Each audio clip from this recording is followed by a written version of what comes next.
श्री स्वामी समर्थ मैत्रिणींनो, तर कशा आहात? मजेत ना? झाली सुरुवात सकाळच्या कामाची. त्यासाठी म्हटलं चला आता देवपूजा करण्याच्या आधी आपण एकदा वरण भाताचं कुकर लावून देऊ, म्हणजे पडल्या पडल्या वरण भातही शिजून जातो. तर मी इकडे वरण भात लावण्यासाठी गरम पाणी ठेवून दिलं होतं आणि गरम पाणी झाल्याच्या नंतर इकडे डाळ आणि तांदूळ स्वच्छ धुवून घेतले. त्यामध्ये मी तांदूळामध्ये थोडंसं मीठ आणि तूप टाकून घेतलं, जेणेकरून भात हा छान नरम आणि रुचकर होतो खायला. तुम्ही पण अशा प्रकारे भात करून बघा, नक्की आवडेल तुम्हाला पण. नंतर मी कुकर लावून घेतला आणि देवपूजा करण्यासाठी खाली बसली. तर देवपूजा करण्यासाठी तर घेतली, पण म्हटलं चला आता एकदा हे स्वच्छ करून घेऊ, कारण की 2-3 दिवस झाले होते मी हे देवाची जागा आवरलेलीच नव्हती आणि ते सगळं मी मोडून घेतलं आणि स्वच्छ असं करून घेतलं. पण देवासाठी मी खालूनच फुलं वगैरे तोडून आणले आणि नंतर म्हटलं चला आता हे वाढल्याच्या नंतर देवपूजा करून घेऊ, कारण की देवपूजा इतक्या 2-3 दिवसापासून झाली नव्हती, म्हणून घरामध्ये थोडंसं अशांततासारखं वाटत होतं घर.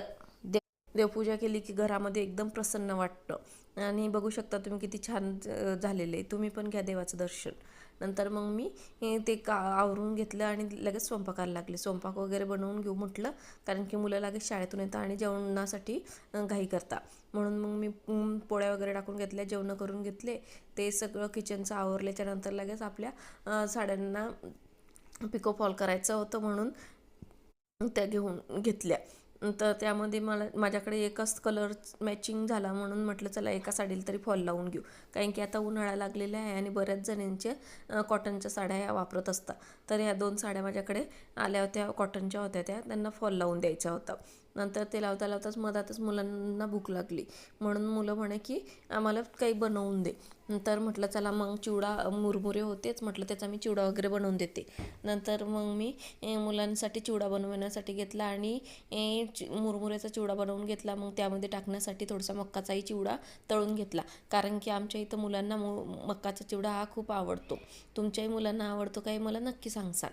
नंतर चिवडा तयार झाल्याच्या नंतर बघू शकता तुम्ही किती छान आपला चिवडा दिसतोय, कारण की आता उन्हाळ्याचं जेवण धकत नाही आणि असंच काहीतरी खावंसं वाटतं, म्हणून हा चिवडा मी असा बनवून ठेवलेला आहे. नंतर मग मी चहा पाणी वगैरे बनवून घेतले आणि संध्याकाळचे कामं झाडझूड वगैरे. तर असा माझा सगळा किचनवटा हा भरलेला होता. संध्याकाळी हे सगळं आवरून घेतलं, कपड्यांच्या घड्या वगैरे करून घेतल्या आणि असा गेला माझा आजचा दिवस. व्हिडिओ आवडला असेल तर लाईक करा, चॅनलला सबस्क्राईब करा.